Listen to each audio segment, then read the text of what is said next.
Salam, selamat pagi, selamat berjumpa kembali dalam Renungan Embun Pagi bersama dengan Kota Daud Ministry.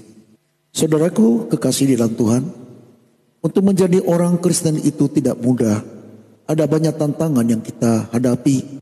Tawaran-tawaran dunia ini dapat membuat kita menjadi jauh dari Tuhan, yang membuat iman banyak orang kandas di tengah jalan. Dan memang demikian, dunia yang sedang kita jalani, ia menawarkan banyak hal untuk kenikmatan yang sementara. Itulah sebabnya Alkitab mengatakan, masuklah melalui pintu yang sesak itu, karena lebarlah pintu dan luaslah jalan yang menuju kepada kebinasaan, dan banyak orang yang masuk melaluinya. Karena sesaklah pintu dan sempitlah jalan yang menuju kepada kehidupan, dan sedikit orang yang mendapatinya. Ya, dunia menawarkan kenikmatan. Dunia menawarkan hal-hal yang membuat kita lupa akan Tuhan. Dunia menawarkan kepada kita hal-hal yang menuju kepada kebinasaan. Namun orang-orang yang memiliki hikmat Allah, mereka akan mendapatkan pintu yang sempit itu untuk menuju kepada kehidupan. Saudaraku, memang dunia sulit untuk menerima hal-hal yang kekal. Dunia menolaknya. Itulah sebabnya jangan heran kalau orang-orang yang percaya akan mengalami penolakan-penolakan, bahkan tidak sedikit masuk di dalam penderitaan dan penjara.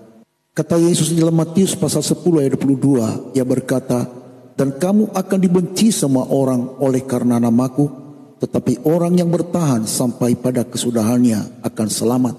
Di dalam perkataan Tuhan Yesus harus menyadari bahwa apa yang kita alami dalam mengikut Yesus tidak selalu jalan rata yang kita lalui. Ada banyak tantangan yang kita hadapi. Itulah sebabnya jangan kompromi dengan dosa hanya karena supaya kita diterima. Tetapi kita harus membenci segala apapun bentuk yang membuat hubungan kita dengan Tuhan bermasalah. Untuk itu dalam renungan pagi hari ini, yaitu sesuai dengan nats kitab suci yang barusan kita baca, mari kita renungkan beberapa hal sebagai pokok pikiran untuk menguatkan iman kita pada waktu kita mengalami penolakan dan dibenci oleh dunia ini. Yang pertama adalah kita harus menghadapi kebencian dengan kasih. Yesus memperingatkan kita bahwa sebagai pengikutnya kita mungkin akan menghadapi kebencian dan penolakan. Namun kita dipanggil untuk merespon kebencian ini dengan kasih. Seperti Yesus sendiri yang mengasihi bahkan mereka yang membencinya. Renungan ini bisa mengajak kita untuk merenungkan bagaimana kita merespon kritik atau penolakan dalam kehidupan kita sehari-hari.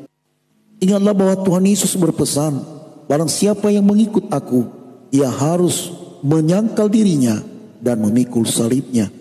Hal yang kedua adalah, setiap orang yang percaya harus menyadari bahwa mungkin saja iman kita diuji melalui kesulitan. Ayat ini mengingatkan kita bahwa iman kita mungkin akan diuji melalui berbagai kesulitan dan tantangan kehidupan. Renungan ini bisa menjadi dorongan untuk tetap teguh dalam iman. Meskipun menghadapi situasi yang sulit, namun kita tetap percaya bahwa Allah tidak pernah meninggalkan kita. Bahkan Ia selalu menyertai kita. Jangan takut melalui kesulitan kehidupan yang Allah izinkan dalam hidup kita. Sebab pencobaan yang kita alami tidak akan melebihi kekuatan kita. Itulah janji firman Tuhan. Sebab saat kita dicobai, Tuhan Allah memberikan kepada kita jalan keluar. Selama kita tetap berpegang teguh kepada apa yang Allah janji.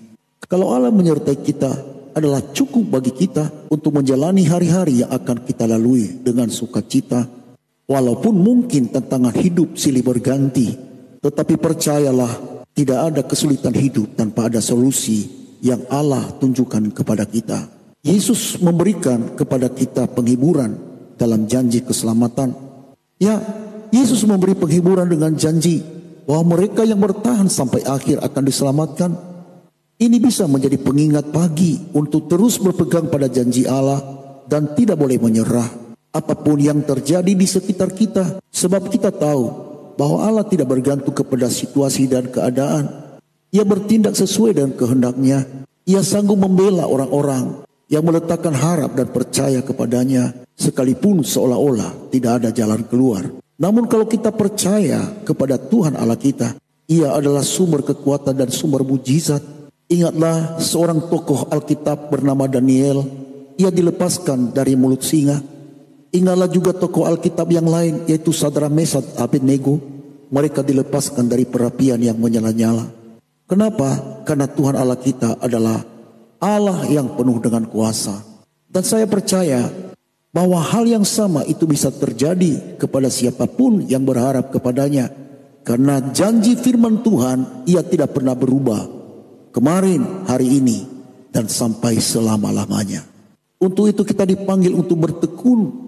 Itulah sebabnya ia berkata, barang siapa yang bertahan sampai kesudahannya, artinya membutuhkan ketekunan di dalam iman. Kita tekun untuk berdoa, tekun untuk melayani Tuhan, tekun dalam menjalani panggilan kita sebagai orang yang percaya.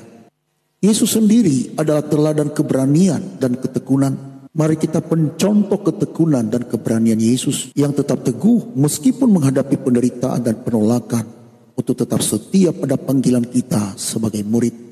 Mari menjadikan Tuhan Yesus sebagai inspirasi bagi kita untuk menjalani hari-hari yang akan kita lalui. Ingatlah bahwa setiap tantangan ada janji keselamatan dan kekuatan yang diberikan oleh Allah kepada mereka yang tetap setia kepadanya. Kasih karunia dari Allah Bapa, cinta kasih setia dari Tuhan kita Yesus Kristus, penyertaan dan pengawalan Roh Kudus menyertai kita sekarang dan sampai selama-lamanya. Saya Pendeta Zaluku di sini, saya ucapkan selamat pagi, selamat beraktivitas. Tuhan Yesus memberkati kita sekalian. Shalom, Maranatha.